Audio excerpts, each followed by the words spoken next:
Je suis né à Paris en 1924. Mon père, qui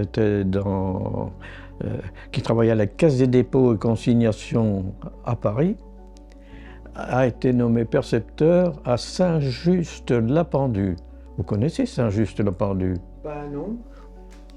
C'est là que vous faites imprimer tous vos papiers de la MOPA.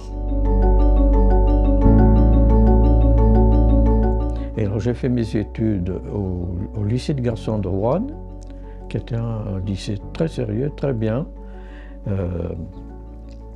Et puis après mon bac, j'ai eu un poste de maître d'internat donc à Saint-Étienne. J'ai demandé une mutation. J'ai été nommé à Roanne, et puis à Roanne, je suis resté 3 ans d'internat. J'ai préparé des concours comme ça.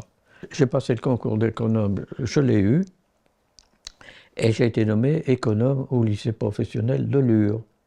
Et alors là, je suis encore resté 8 ou 9 ans. En même temps que j'étais à Lure, évidemment, j'avais des fois comme ça, pendant quelques années, un petit collège. Alors j'ai eu Lure, Val d'Oie, je sais plus, Melisée, enfin 3 ou 4 comme ça. J'ai toujours eu un tas de trucs qu'on me rajoutait. Je n'étais pas obligé de tout prendre, mais enfin, si j'avais le temps, si ça pouvait aller, je les prenais quand même. Et puis, c'est depuis Val d'Oie que je suis venu donc à Vesoul. Et alors c'est comme ça que je suis arrivé à l'école normale en 70. J'en oublie peut-être justement des petits trucs que j'ai fait autour, mais peu importe. Et je suis resté à l'école normale finalement jusqu'à la retraite. Alors, je suis arrivé à l'école normale, oui, en octobre 70, quoi. Et j'ai eu les palmes académiques, je crois que c'est, ne pas me tromper, en 72. Et puis, 4 ou 5 ans après, le grade d'officier, quoi. Alors, ça devrait être autour de 77. Ça m'a fait plaisir, bien sûr. Et puis, oui, j'étais content. Et puis, d'entrer dans le groupe, en somme, des gens qu'on récompensait. C'est autant avoir une médaille qu'un. J'allais dire des choses, pas comme de l'époque, un coup de pied dans le derrière, quoi.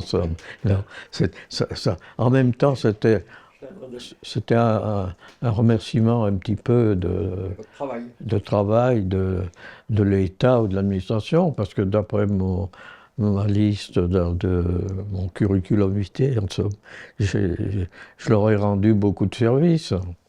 Je n'étais pas obligé de faire tout ce que j'ai fait. Trésorier de la MOPA, oh ben c'était sérieux, ça fonctionnait bien.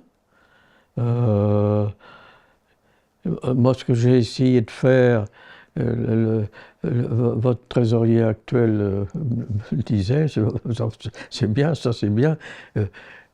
Quand je l'avais repris, moi, il n'y avait pas de fonds de réserve. Alors, chaque année, je disais, si on pouvait garder un petit peu d'argent, ainsi de suite, ça serait bien. Et quand je suis parti, j'ai été surpris parce que j'ai fait le bilan. Je me suis aperçu que le total des recettes ou des dépenses, mais surtout le total des dépenses chaque année, enfin la dernière année plutôt, c'était exactement la réserve de l'OMOPA. Alors je dis, ils sont tranquilles, ils partent avec une réserve d'1 an. Ils ont de quoi fonctionner 1 an sans recevoir de cotisation, sans recevoir d'aide. Ben, on a déjà essayé beaucoup de choses, c'est pour ça. Alors, si ça ne réussit pas, je ne suis plus dans le coup maintenant pour vous dire, bah, tiens, oui, ça ne va pas, il faut essayer ça ou ça. Mais il faudrait attirer quand même les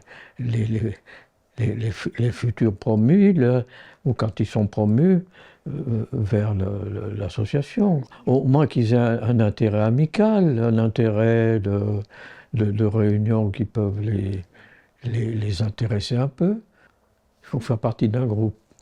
pas un groupe collé, pas un groupe il y a que ceux qui comptent et puis les autres comptent pas, mais un groupe qui se soutienne et puis qui fasse des choses même récréatives, ça peut, pour assurer justement réunir les gens.